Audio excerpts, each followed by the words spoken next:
Welcome back. This is day 5. We started off with a cute coffee shop, bakery type situation. The sandwiches were epic, and then we headed into Reykjavík for museum day. This was a fun museum to visit. I'm not going to say what it is, but if you just keep watching, I'm sure you can figure out what it is.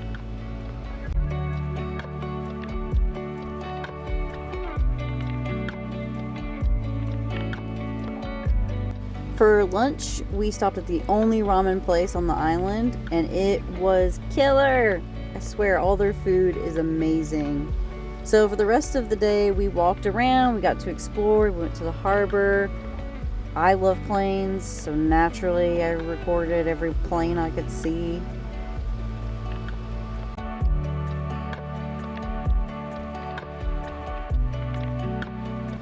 Isn't he just perfect, y'all?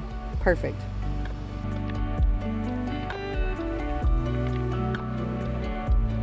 We got to see the famous Rainbow Road, and then we hit the second museum. I don't remember the name of it, but this one was really cool because it was lots of history about Iceland and the Vikings. Really unique. Then we got to go to the grocery store. Look at the little pig. He's so cute. And we got the coolest chocolates. All right, we got these chocolates called After 8.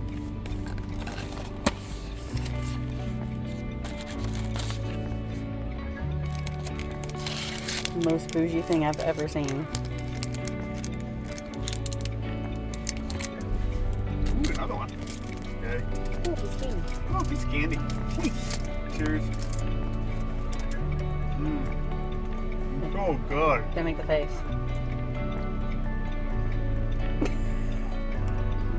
Minus one or two things, this whole trip we winged it all. And one of the biggest things that we winged was the campsites. I had on my map 3 campsites that we could get to if we headed northwest.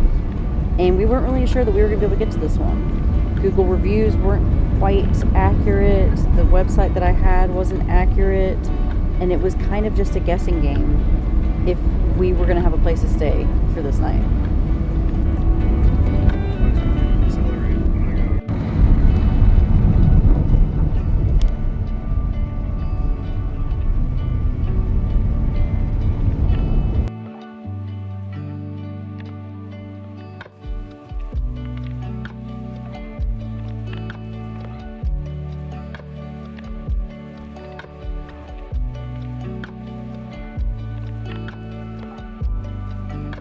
However, what we really learned was it's okay to wing it, just that if you show up when it's still daylight outside, you're probably going to be the first ones there.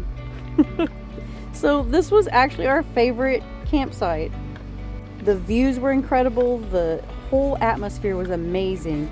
So clean. Yeah, was this Everything was in its order. They had this great hall where you could play music together and have community with all the other campers. The hosts were absolutely fantastic. Everything was wonderful about this place. I cannot preach enough about how this was our favorite one, and we wish that we would have tried this one on our first night. This is where we played Uno and had dinner. There's the check-in desk. Isn't it just gorgeous? They did require no shoes, which I actually liked because it kept the place nice. This is the kitchen. They had everything on site. I'm talking about like the most cleanliest facility ever. Another fun fact about this place is that the host actually asked you when you checked in where you were from. And so we liked to listen in on that so that we could like kind of have a tally of where everybody was from. And half the people were from the United States and the other half were from the UK. Only a few random people from other countries, but it was so cool. This is the outside view where we parked and slept in, and then that building right there is where you have community with the others. So for dinner we had some sweet potatoes and burgers, and I had a really nice little alcoholic beverage. This is one of our favorite parts. The caps over there stay attached. I'm sorry, we were all so fascinated by this. Why does the United States not have this? Silly. Anywho, the next day we had our wonderful breakfast. We signed their awesome guest book, read a few little pieces out of it, and then we headed out for our last full day in Iceland. Thanks for watching. The next video is our last day.